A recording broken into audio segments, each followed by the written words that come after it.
Bengali honours fourth semester C10 আজকের আলোচ্য বিষয় হলো চোখের বালি উপন্যাসে চিঠিপত্রের প্রাসঙ্গিকতা।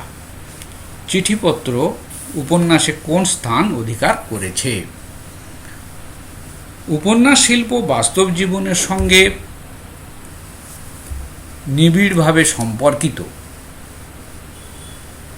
চোখের বালি উপন্যাস যে এই সময়ের আধুনিক জীবন সম্পর্কিত বাস্তবের বিচিত্র মানব মনের আকৃতির পূর্ণ শিল্পরূপ সৃষ্টি তা বলার অপেক্ষা রাখে না। অর্থাৎ বাস্তব জীবন উপন্যাসে প্রতিফলিত হয় বাস্তব জীবনের সঙ্গে, তাই উপন্যাস শিল্প ঘনিষ্ঠ সম্পর্কে আবদ্ধ। বাস্তব জীবনে যেমন চিঠিপত্রের প্রাসঙ্গিকতা আছে, তেমনি উপন্যাসের শিল্প প্রকরণে চিঠিপত্রকে সংযোজিত করে রবীন্দ্রনাথ আধুনিক বাস্তব জীবন জিজ্ঞাসাকে বিন্যস্ত করলেন আশ্চর্য কৌশলে। উপন্যাস শিল্প মানব জীবনের এত কাছাকাছি বলেই তার মধ্যে জীবনের বিচিত্র উপকরণ উপাদান এত প্রবলভাবে প্রতিধ্বনিত হয়। এই চোখের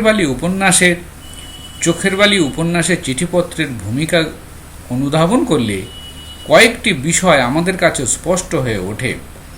চিঠিগুলি কাহিনীর বিভিন্ন ঘটনাধারার ক্রিয়া প্রতিক্রিয়াকে মূর্ত করে তুলেছে। দ্বিতীয়ত, পারিপার্শ্বিকতাকে স্পষ্ট করেছে। তৃতীয়ত, চরিত্রের অন্তর্নিহিত আবেগ, আকুতি ও ভাবনাকে প্রকাশ করেছে। এবং চতুর্থত, সামগ্রিকভাবে চরিত্রের রূপ রহস্যকে উদ্ঘাটিত করেছে বা উদ্ঘাটনে সাহায্য করেছে। এইভাবে কাহিনীর গতিপ্রবাহে প্রযুক্ত চিঠিপত্রগুলির উপন্যাসের পরিপ্রেক্ষিতে যথার্থ তাৎপর্যে এগুলি প্রকাশিত হয়। আমরা চোখের বালি উপন্যাসে মোট 10টি চিঠির প্রত্যক্ষ উল্লেখ পাই। আরেকটি চিঠি আছে, কিন্তু তা চিঠি আকারে লিপিবদ্ধ হয়নি। রাজলক্ষ্মী অভিমান করে বারাসাতের জন্মভূমিতে চলে গেলে বিহারী কর্তৃক অনুরুদ্ধ হয়ে মহেন্দ্র একটি চিঠি লিখেছিল।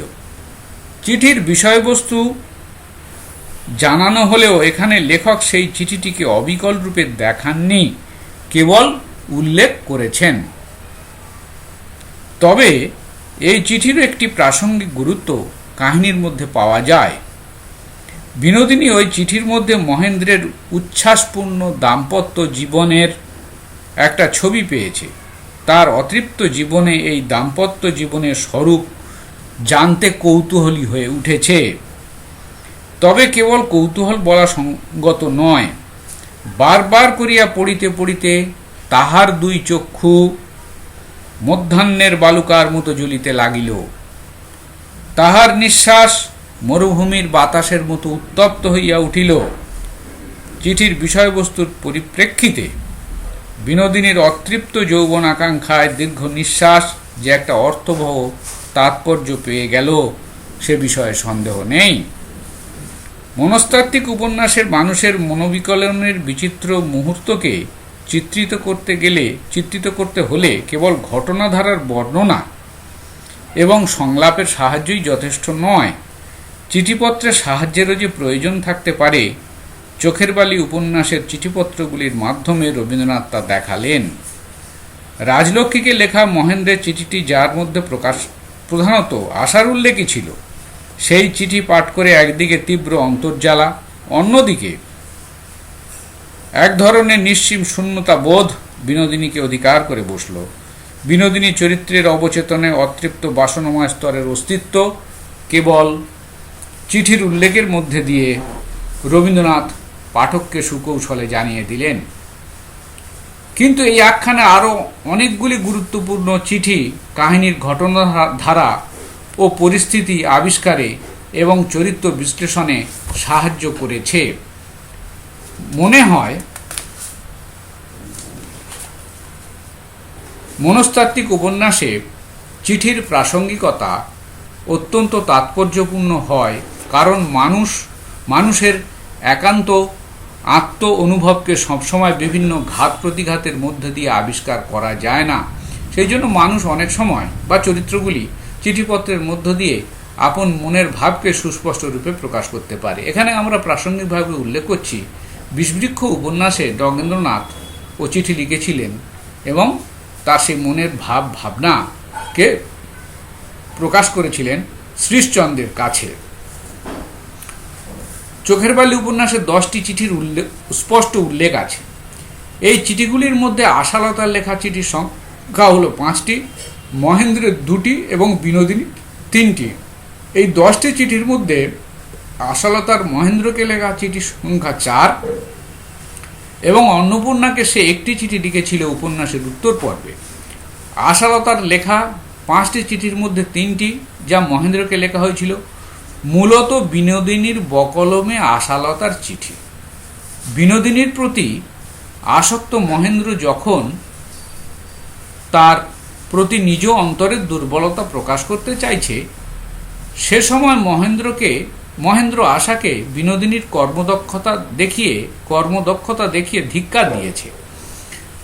কলেজে নাইট ডিউটি দেওয়ার অজুহাতে সে যখন মেসে গিয়ে উঠেছে, তখন বিনোদিনীর বকলমে আসার প্রথম চিঠিটা মহেন্দ্রের কাছে এসে পৌঁছেছে। বিনোদিনীর সঙ্গে দূরত্ব রচনারও প্রয়োজন ছিল তার। মহেন্দ্রের দৃষ্টিতে বিহারীর প্রতি বিনোদিনীর পক্ষপাতিত্বকে সরিয়ে আনতে হলে দূরত্ব রচনা দ্বারাই তা সম্ভব। চিঠির বিষয়বস্তুতে পাওয়া গেল এক আকুল আবেদন, তুমি যে আমাকে ভালোবাসিয়াছিলে সে কি আমারই অপরাধ? তুমি কেন গেলে? আমার কি কোথাও যাইবার পথ ছিল না? ভাসিয়া আসিয়াছি, ভাসিয়া যাইতাম। এই চিঠিতে আশালতার ভূমিকা নগণ্য। বিনোদিনী আবেগময়তাকে মহেন্দ্র যা ইতিপূর্বে সহজ হাস্য পরিহাসে আবিষ্কার করতে পারেনি, চিঠির বিষয়বস্তুতে তাকে আবিষ্কার করে বসেছে। ঘটনার জটিল গ্রন্থি রচনায় এই চিঠি এবং পরবর্তী 2টি চিঠি বিশেষ গুরুত্বপূর্ণ স্থান অধিকার করেছে উপন্যাসের মধ্যে। দ্বিতীয় চিঠি, যখন বিনোদিনীর আবেগ অনুভূতির প্রকাশ দেখা গেল।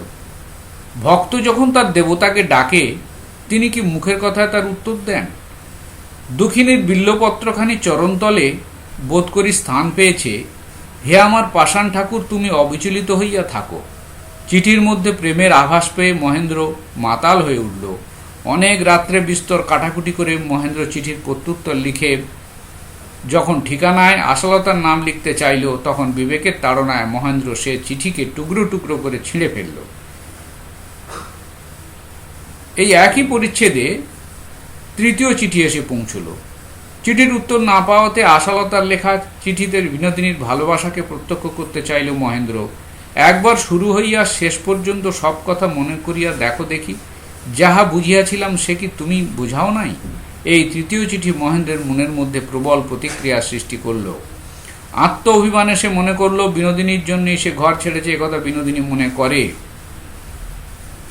গৃহে প্রত্যাগমন করে সে বিনোদিনীর ধারণাকে ভুল প্রমাণ করে দেবে। প্রবল আবেগে যখন এই সিদ্ধান্ত নিয়ে বসল, আশালতার নামে লেখা এই 3টি চিঠি মহেন্দ্রর হৃদয়ে বিনোদিনীর প্রতি কি আকর্ষণের সৃষ্টি করেছিল, তার পরিচয় উপন্যাসে বিবৃত হয়েছে।